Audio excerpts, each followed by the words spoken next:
दिल्ली के पास यूपी के ग्रेटर नोएडा से डरा देने वाली कुछ तस्वीरें सामने आई। वहां एक केमिकल फैक्ट्री में भीषण आग लग गई।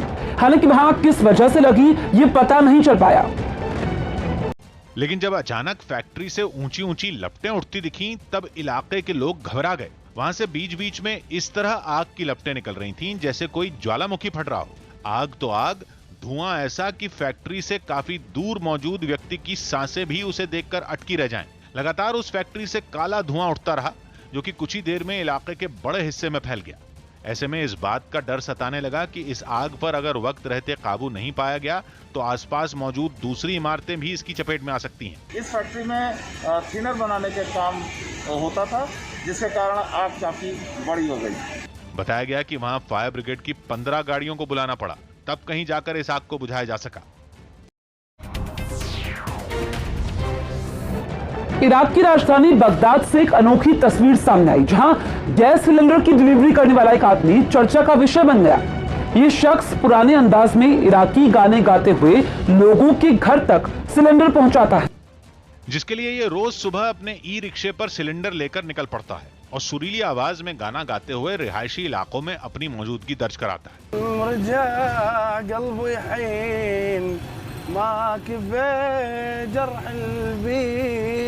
इराक में इस तरह से सिलेंडर की डिलीवरी पहले आम बात थी, लेकिन वक्त के साथ ये रिवाज खत्म होने लगा। मोतजर अब्बास नाम के इस शख्स का दावा है कि वो पूरे इराक में ऐसा करने वाला इकलौता डिलीवरी मैन बचा है।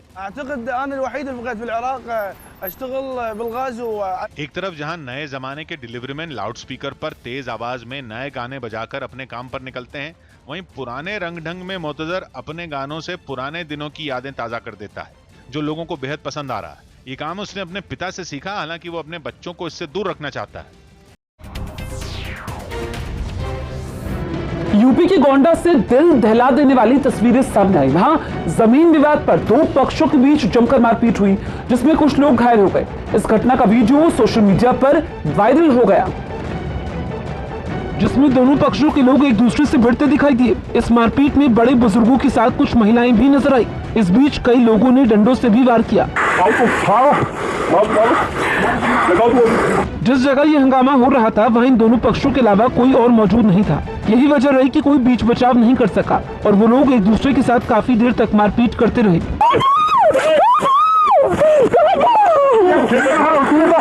खबर है कि बाद में एक पक्ष ने मामले की शिकायत पुलिस से की, जिसके बाद पुलिस कार्रवाई में जुट गई। उत्तराखंड के उत्तरकाशी से हैरान करने वाली कुछ तस्वीरें सामने आई, जहां एक गर्भवती महिला को एसडीआरएफ के जवानों ने अपनी कंधों पर लादकर अस्पताल पहुंचाया। वहां पहाड़ खिसकने की वजह से गंगोत्री नेशनल हाईवे बंद हो गया। ऐसे में बिना वक्त गवाए एसडीआरएफ के कुछ जवान उस महिला की मदद के लिए पहुंचे। उसे कंधे का सहारा देकर हाईवे को पार करने लगे। सड़क पर बड़ी बड़ी चट्टानें बिखरी हुई थी, इसलिए जवान संभल कर आगे बढ़ते दिखे। ये रास्ता इतना मुश्किल था कि चंद कदमों की दूरी को पार करने में काफी वक्त लग गया। हालांकि बाद में जवानों और लोगों ने एक दूसरे का हाथ बांटा और महिला को उसकी मंजिल तक पहुंचा दिया।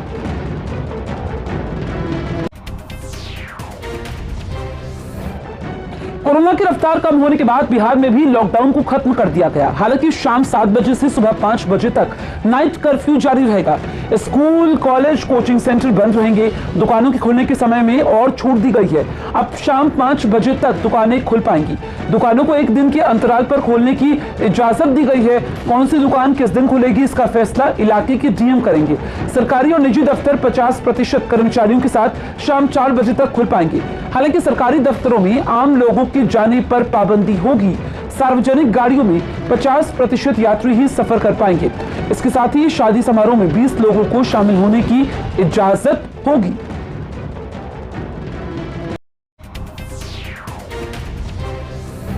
यूपी के सीएम योगी आदित्यनाथ आज श्रमिकों को 1000 रुपए की सौगात भेंट करेंगे। मुख्यमंत्री करीब 23 लाख श्रमिकों के खाते में 1000 रुपए ऑनलाइन ट्रांसफर करेंगे। इस बीच योगी आदित्यनाथ कुछ जिलों के श्रमिकों से बातचीत भी करेंगे। साथ ही मुख्यमंत्री असंगठित क्षेत्र में कार्य करने वालों के लिए एक पोर्टल भी लॉन्च करेंगे। इस मौके पर वहां राज्य के श्रम मंत्री, अपर मुख्य सचिव और दूसरे अधिकारी भी मौजूद रहेंगे। इस पोर्टल के जरिए असंगठित क्षेत्र में कार्य करने वाले ठेले वाले, मोची, नाई और दूसरे मजदूर अपना रजिस्ट्रेशन करवा सकते हैं। मध्य प्रदेश के रतलाम से डरा देने वाला एक वीडियो सामने आया। वहां नगर निगम के दफ्तर के बाहर पार्किंग में खड़ी एक मोटरसाइकिल में आग लग जाने से हड़कंप मच गया।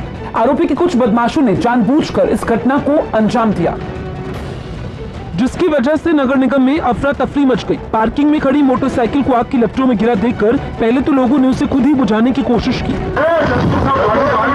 इसके साथ ही लोगों ने उसके नजदीक खड़ी दूसरी मोटरसाइकिलों को वहां से हटाना शुरू कर दिया ताकि उन्हें जलने से बचाया जा सके।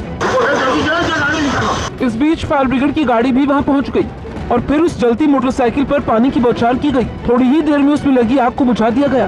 तब तक आसपास के कई लोग इस हादसे को देखने के लिए वहां जुट गए।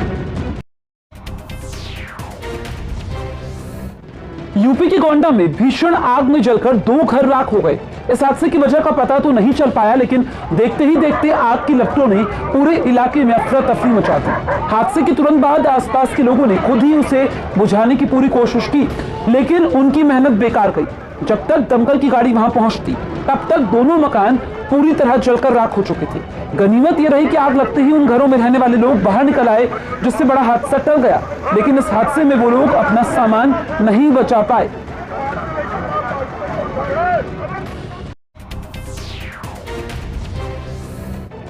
यूपी के प्रतापगढ़ में एक शादी समारोह में फायरिंग करने का वीडियो सोशल मीडिया पर वायरल है। बताया गया कि यह वीडियो 2016 का है, जिसमें 2 लड़के बारी बारी से एक पिस्तौल से हवा में गोलियां चलाते दिखाई दिए। इस वीडियो के अब वायरल होने के बाद पुलिस ने केस दर्ज करते हुए आरोपियों की तलाश शुरू कर दी है।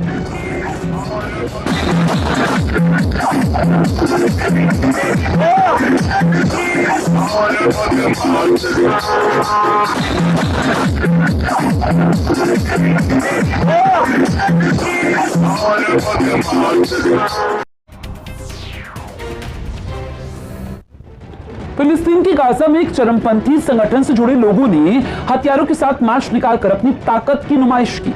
इस बीच इलाके के कई लोगों ने उनका जोरदार स्वागत किया और कुछ महिलाओं ने तो उन पर फूल भी बरसाए। इस संगठन से जुड़े लोगों ने खतरनाक हथियारों के साथ पूरे शहर में परेड निकाली। कुछ लोग गाड़ियों पर सवार दिखे तो कई पैदल चलते हुए आगे बढ़ते रहे। उन्हें देखने के लिए जगह जगह भारी भीड़ भी जुटती गई। उनका ये मार्च उन इलाकों से होकर भी गुजरा जो इजराइल और चरमपंथी संगठन हमास के बीच हुई लड़ाई की वजह से बर्बाद हो चुके हैं।